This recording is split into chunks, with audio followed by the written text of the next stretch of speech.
Hey, what's going on, y'all? It's your boy YouTube Blue coming back at you again, and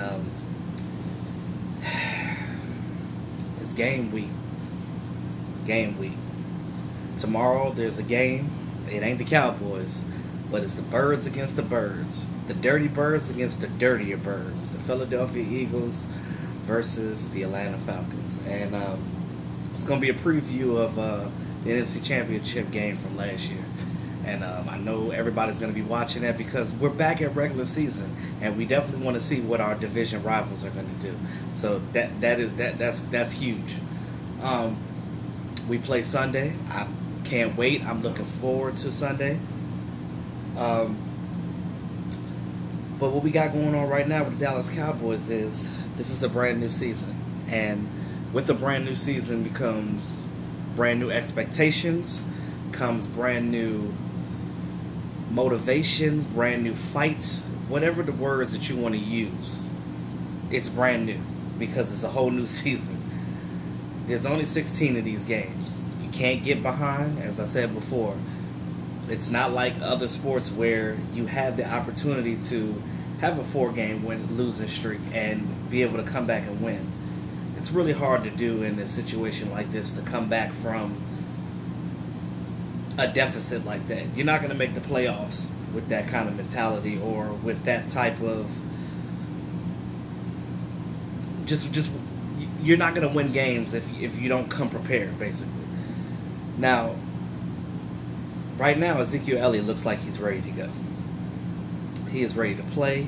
He has a big chip on his shoulder. And if you look at how things were last year this time around, you look at what he went through with the 6-game suspension, and you can tell that he was just frustrated. He was upset. I mean, he had a lot of emotions. He was not into what was going on, and I can't blame him, because your head's not in the game, because you can't play. And then when he came back, he was definitely not himself. His yards per carry went down. His just production in general went down. You kept hearing people on First Take and other analysts around the league kept saying that his heart wasn't there. He was giving up and things of that nature. But, you know, when you get your image tarnished like that, it's hard to be happy. It's hard to keep focused, because you're just like, why are they messing with me?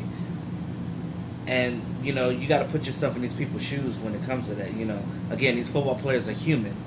There's a human element to it. Yes, we want to see production on the field, but you have to understand that things off the field affect them just the same. Now, he did his interview today, and you can just tell that he was just ready to go. Of course, they asked the stupid questions about his relationship with Dak, which he said over and over again. No brainers. You know how close him and Dak are. He was talking about how teams do 8, 9, 10-man fronts. He was like, you know, how many more players you going to get? There's only 11 guys on the field. So, you know, putting the safety in the box, not putting the safety in the box, he's going to punish you either way. So it's a no-brainer, and it's no secret that teams know that the Cowboys are going to be a run-first team. They've always been, ever since Ezekiel Elliott been on the team. And even before, when we had DeMarco Murray, our image has always been to run the ball first. And teams are they're gonna over-pursue one, and they're gonna underestimate two. Mainly because of the simple fact that they know that Dez Bryant is not here. They know Jason Witten is not here. So they're looking like, okay, well, Ezekiel Elliott and Dak Prescott are your main people on offense. If we stop them, they can't do anything. Well, that's what they think. But again, what they don't realize is they don't know what else we have on this offense. You still got a weapon in Tavon Austin. You still can do a lot of shifty things with Olawale. Our receivers, we got 2 speedsters, and we actually have guys that can get open. And just because they're not all household names doesn't mean that they can't produce.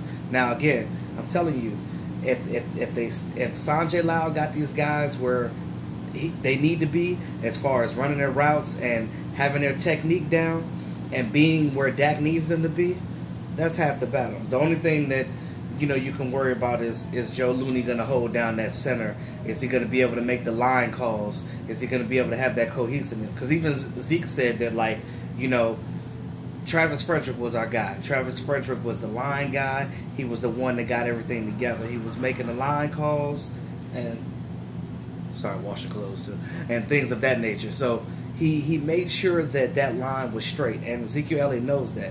Even Zach Martin was talking about Ezekiel Elliott, basically saying that like he's got a chip on his shoulder, he's got a renewed spirit, his intensity is high. Even though he didn't play in training camp, in practices you can just tell that he was just back to his rookie self. Because you remember in rookie year when Dak and Zeke were playing around with each other and throwing spitballs and throwing candy at each other. Like this is the Ezekiel Elliott that we know. This is the Ezekiel Elliott that was a fun-loving guy that got Witten hyped up. And I mean, when he was here, and I'm just loving the fact that he's ready to go and he's ready to push all that stuff behind him. I just wish they stopped asking those stupid questions, like that the boy's trying to put that in his past. He's trying to think about this year, so you should only ask him questions about what he's got right now going forward. But these teams are going to underestimate the Dallas Cowboys, and good. Keep underestimating, because what's going to happen is they're going to go out there and they're going to find a way to basically counteract what you're doing and beat it. So I think that's the edge that we may have on Carolina, because the simple fact that we're not a known team. Now, I'll talk about this in the game preview more, but a lot of similarities between the Cowboys and the Carolina Panthers. But the Carolina Panthers have a beat-up offensive line as well, and but they also have a good defense too. So it's gonna be a brute game. Now, Vegas, of course, they got Carolina on a 3-game winning by 3, because first of all they got that home field advantage. That's one, and a lot of people are doubting the Dallas Cowboys. Period. So because of that doubt that we have right now,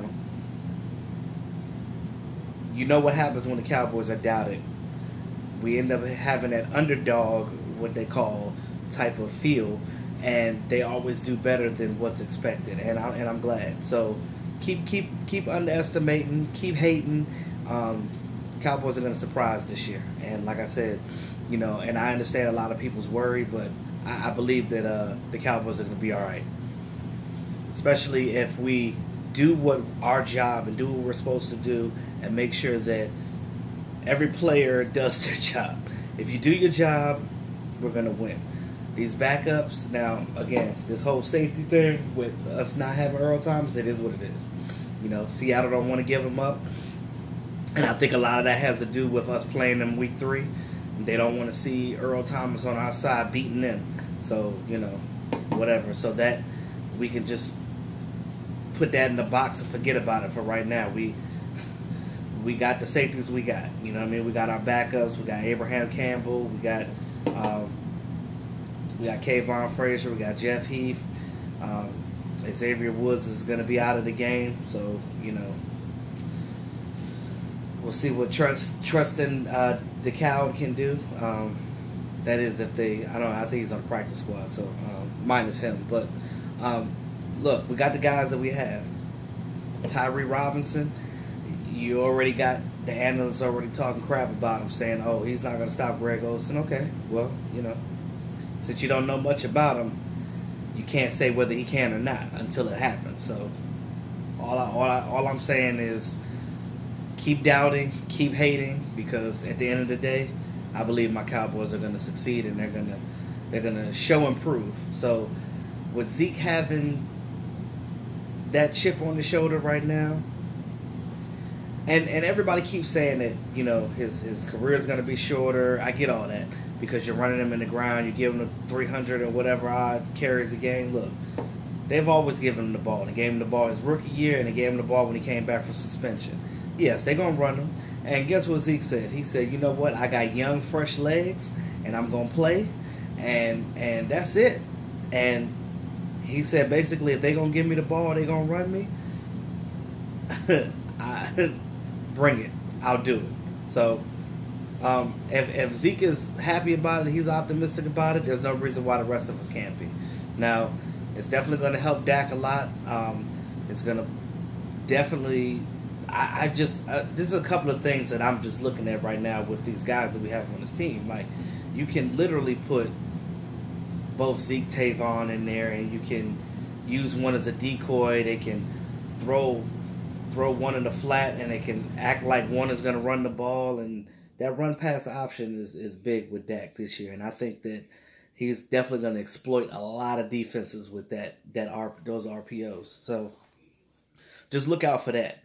Shotgun, bootlegs. I mean, it's going to be a lot of things, and I'm telling you, and it's going to be passes to Michael Gallup downfield, and people are going to be like, who that? Who that? They don't know Michael Gallup. See, it's fine. It is what it is. You're gonna learn today as he gallops into touchdowns this season, pun intended. So, with that being said, y'all, I'm just excited just to see Zeke back and just to see that he's excited, he's happy, he's got his energy back, he's got his enthusiasm back, and he's ready to rock and roll for the season. So, let's give all attention to our Cowboys this Sunday when we play against the Carolina Panthers. So with that being said, like, share, comment. It's your boy E2 Blue, always keeping it real. I'll talk to y'all later.